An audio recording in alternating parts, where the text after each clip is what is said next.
So, it's been just over a year of working this lift every day. I put this lift in myself about 16 months ago, I think. It's made by Automotech, 3.5 ton capacity. Now, I bought the extra collars with it, the kit, which I mentioned in the last video.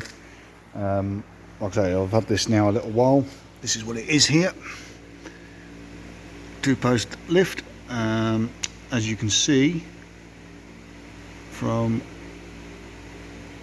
that, voltages, hertage, everything else. 3.5 ton lift. This lift, like I say, I put in myself, bolted it down. I've been using it and I have not had any problems with it, to be entirely honest. Like I say, mechanic, it's a garage. It is the only lift I have at the moment. I may be moving and expanding at some point soon, but it is the only lift I have. I've had vehicles from little Audi TT, Mark 1 Audi TTs, you know, lowered, and actually they fit on quite well because of these adjustable feet. Because these screw up and down, it is actually quite versatile in how low a vehicle it will lift up. I'm actually quite pleased with it, because it did concern me with the lower vehicles how well it would get underneath, but it is brilliant. Obviously I bought the collars. Like I say, this was 18 months ago. I'm glad I went for both. If you're going to buy one, I advise buy both. Some things like Ford Transits, I do a lot of stuff on Ford Transits, like the Customs and the slightly older ones. And if they've got a step fitted on one side, you'll end up having to go up to the chassis, and you'll need both of these on one corner just to get up to the chassis. I have had that. The only thing I will say is, for vans, the arms themselves, because it's a symmetrical lift and the front arm and the rear arm is the same length, normally you'd get lifts with a longer rear arm. So this arm would probably be, I say longer, not massively. I mean, it'd probably be about here. So, you know, it'd probably be an extra 200mm. Because this isn't that extra 200mm, larger vehicles, longer vehicles, should I say, can be a problem. Now, because of the way my workshop is, with the door here, and the fact that you come in, so you come into the workshop and then you have to turn to go onto the lift, so the lift isn't square to the door. Because of this, it does actually restrict the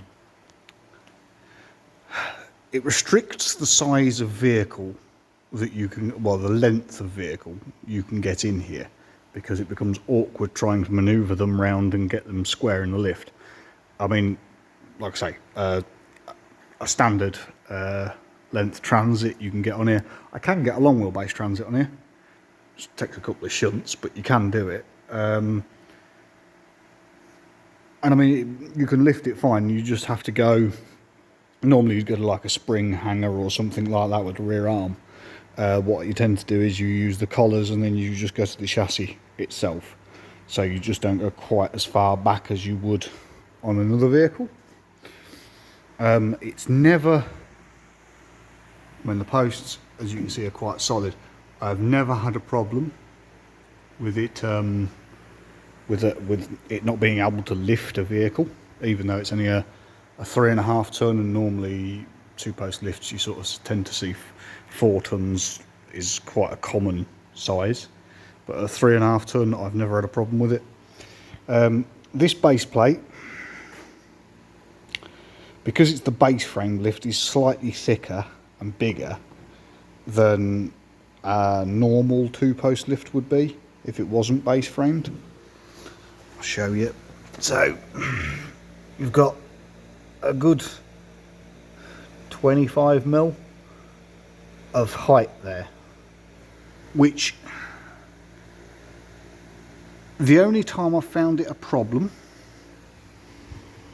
is with if you're trying to use the gearbox jack, like things like a Land Rover, a Defender or a Discovery or something like that.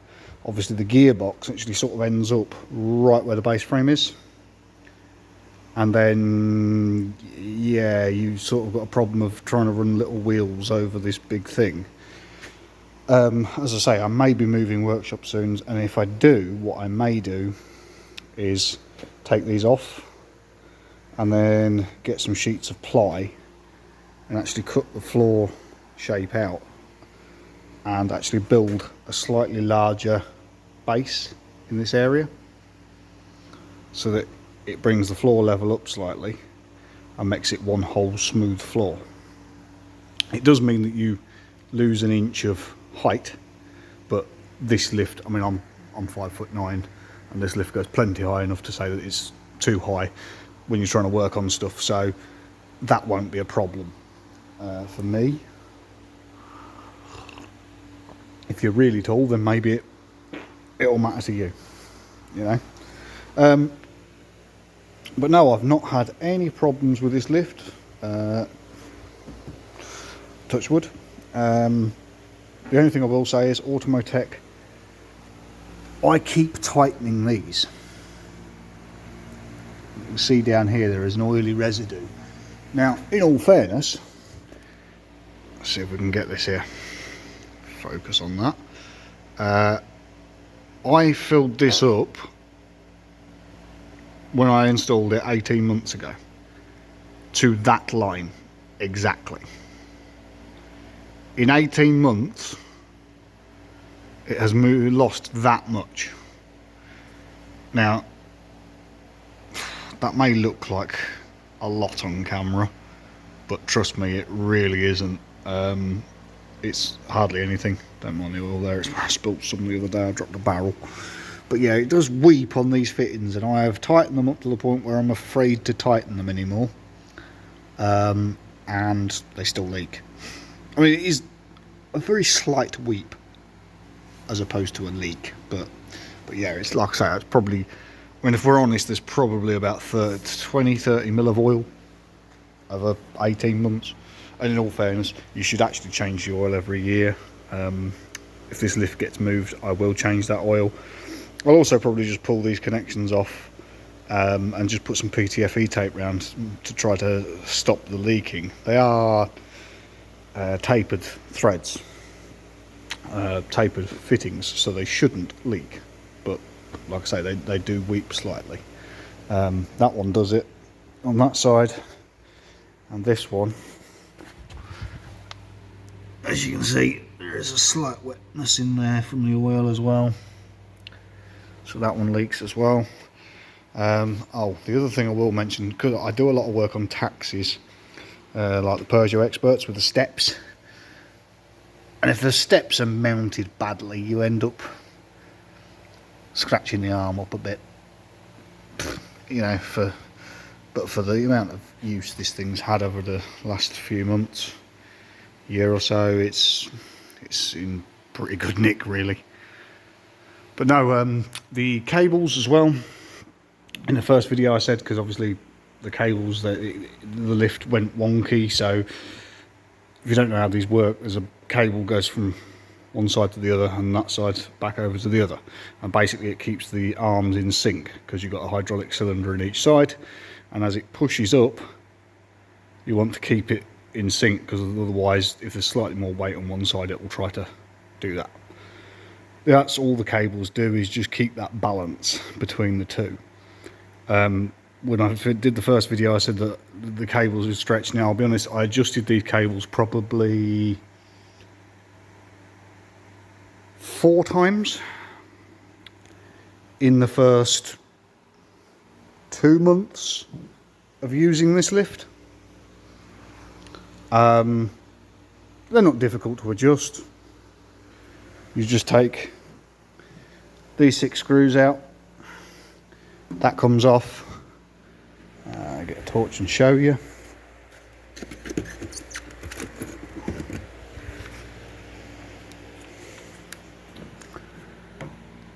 There's a nut there. That's the cable that comes across from the other side. This cable obviously comes across, or goes across to the other side even. But yeah, all you do is drop that plate off so you can get to that, and then just tweak these until it's level. Another thing this didn't come with, but I did install, there was holes under here for bolts,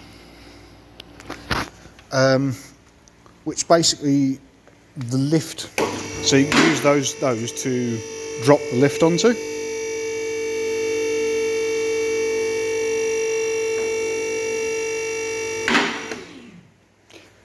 That is another thing about this lift that is not the greatest thing in the world. These locks are so loud.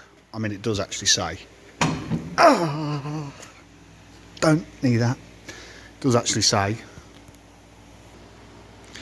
where is it? Yeah, hearing protection should be worn. So they are loud. I put some grease in mine just to quieten them down a bit. But yeah, those 2 bolts there, there's tapped holes for them, but nothing's put in there, and it's to sit this on. So I did do that. I put bolts in there, both sides, because I had a slight issue once I'd adjusted the cables a couple of times where the other carriage, let me think, no, it was this carriage was slightly too high because it seemed to stretch the cable more on that side, so I just adjusted it so what I did was I put these in, lowered it down, and then adjusted it so that it works. Your locks release like that. Simples.